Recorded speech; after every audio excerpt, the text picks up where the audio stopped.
नमस्कार दोस्तों, आपके अपने चैनल हमारे संस्कार में आपका बहुत बहुत स्वागत है। आज हम आपके लिए लेकर आए हैं श्रावण मास में पड़ने वाले मंगला गौरी व्रत की कथा। लेकिन उससे पहले अगर आप हमारे चैनल पर नए हैं और अभी तक आपने चैनल को सब्सक्राइब नहीं किया है तो प्लीज़ आप सभी से निवेदन है कि हमारे चैनल को सब्सक्राइब करें, वीडियो को लाइक करें, ज़्यादा से ज़्यादा शेयर करें ताकि यह जानकारी और इस कथा के श्रवण का लाभ और लोगों को भी मिल सके।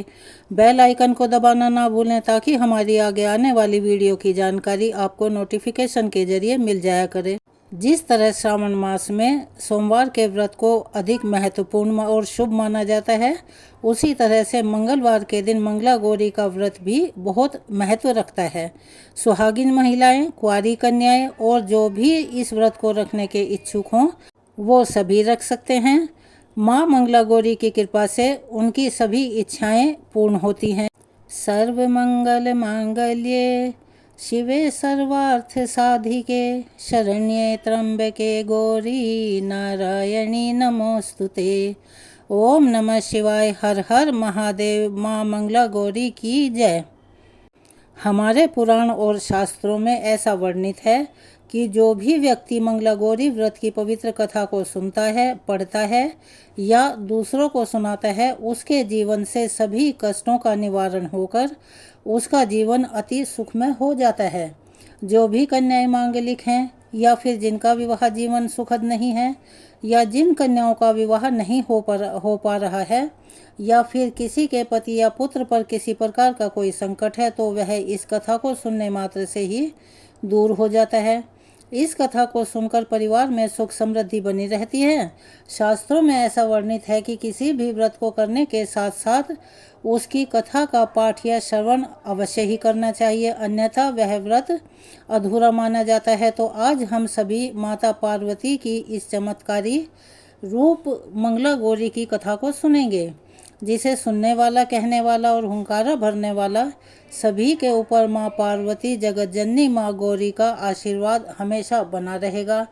इस कथा को सुनने से माताओं बहनों का सुहाग अखंड होता है।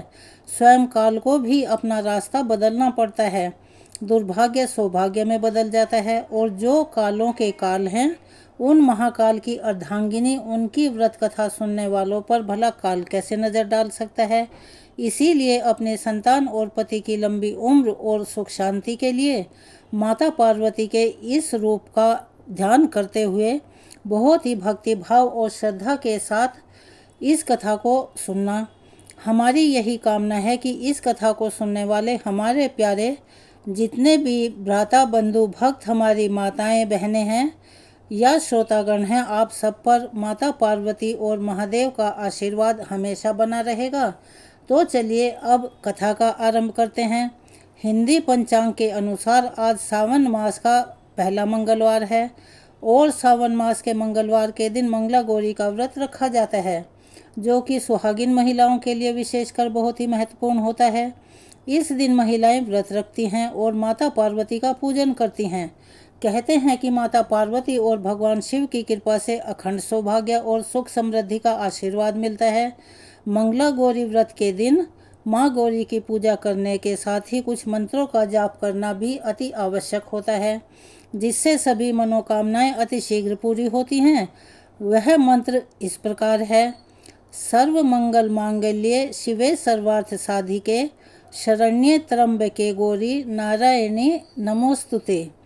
कर्पूरे गौरम करुणावतारम संसार सारम भुजगेन्द्रहारम सदा वसंतं हृदयारविंदे भवं भवानी सहितं नमामि। ह्रीं मंगले गौरी विवाह बाधाम नाशय स्वाहा। पौराणिक कथा के अनुसार एक बार एक नगर में एक व्यापारी अपनी पत्नी के साथ बड़ा ही सुखमय जीवन बिता रहा था। उसे धन दौलत की कोई कमी नहीं थी, वह बहुत ही खुशहाल जिंदगी जी रहा था। लेकिन उस व्यापारी को केवल एक ही परेशानी थी, उसके घर में कोई भी संतान नहीं थी। इसीलिए सारी सुख सुविधाओं के होते हुए भी दोनों पति पत्नी खुश नहीं रह पाते थे। फिर एक दिन की बात है, उन व्यापारी के घर में एक साधु आए।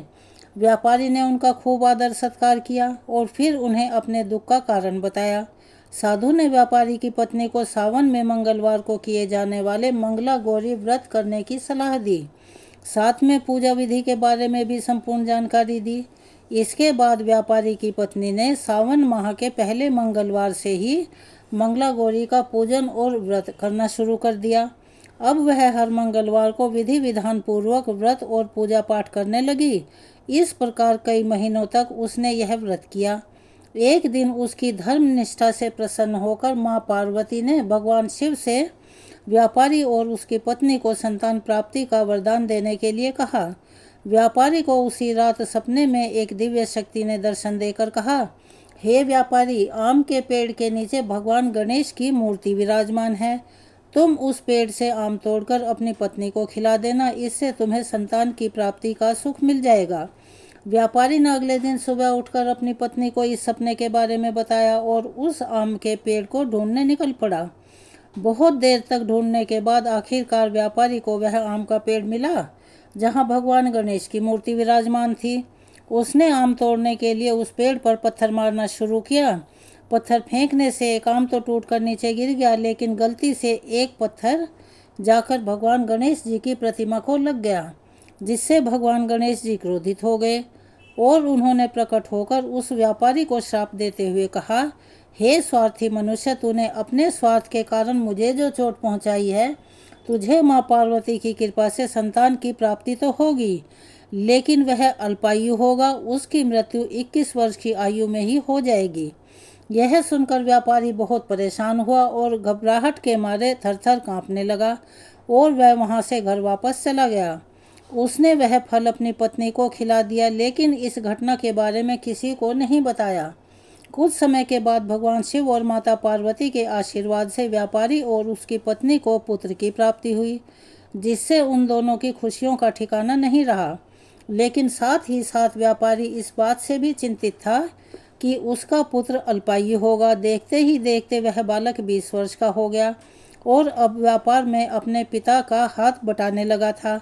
एक दिन की बात है, अपना काम समेटने के बाद शाम को घर लौटते समय वह व्यापारी पेड़ की छांव में तालाब के किनारे बैठकर अपने पुत्र के साथ भोजन करने लगा।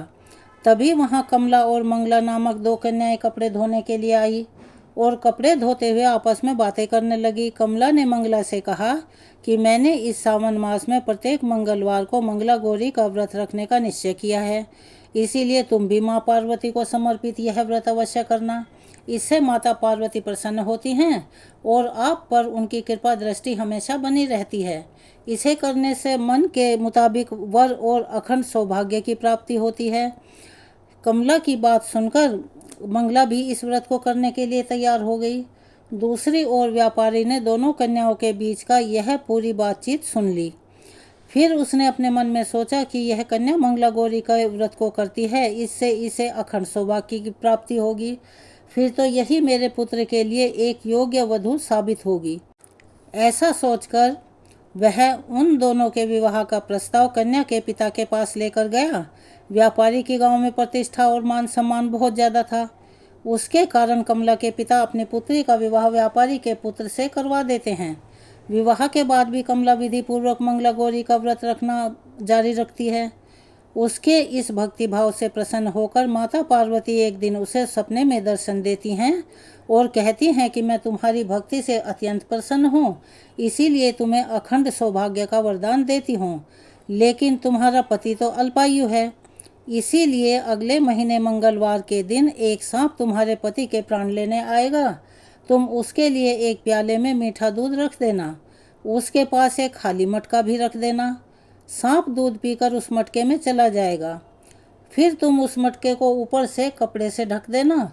अगले मंगलवार को कमला ने माता पार्वती की बात मानकर एक प्याले में मीठा दूध रख दिया और पास में ही एक मटकी भी रख दी। सांप ने आकर दूध पिया और मटकी में जाकर बैठ गया। कमला ने तुरंत ही उस मटकी पर कपड़ा बांधा और उसे जंगल में छोड़ आई। माता पार्वती की कृपा से कमला के पति के प्राण बच गए। इस प्रकार मंगला गौरी व्रत के पुण्य फल से व्यापारी का पुत्र श्राप मुक्त हो गया। जब उसने घर में सबको इस चमत्कार के बारे में बताया तो सभी आश्चर्यचकित रह गए। इसके बाद व्यापारी और उसकी पत्नी ने अपने पुत्र और पुत्रवधू को आशीर्वाद दिया कि और पूरा परिवार सुखपूर्वक जीवन बिताने लगा। यह थी आज सावन में मंगला गौरी के दिन सुनी जाने वाली कथा। आपको कैसी लगी कमेंट्स बॉक्स में अपनी राय अवश्य ही लिखें। अगर आप हमारे चैनल पर नए हैं और अभी तक आपने चैनल को सब्सक्राइब नहीं किया है तो प्लीज़ हमारे चैनल को सब्सक्राइब करें, वीडियो को लाइक करें, ज़्यादा से ज़्यादा शेयर करें ताकि यह जानकारी, ये कथाएं और लोगों को भी लाभ पहुंचा सकें। बेल आइकन को दबाना ना भूलें ताकि हमारी आगे आने वाली वीडियो की जानकारी आपको नोटिफिकेशन के ज़रिए मिल जाया करे। अपना सहयोग और प्यार हमें ऐसे ही देते रहें। कमेंट्स बॉक्स में ओम नमः शिवाय, हर हर महादेव, जय हो पार्वती मैया की, मंगला गौरी माता की जय हो लिखना ना भूलें। धन्यवाद।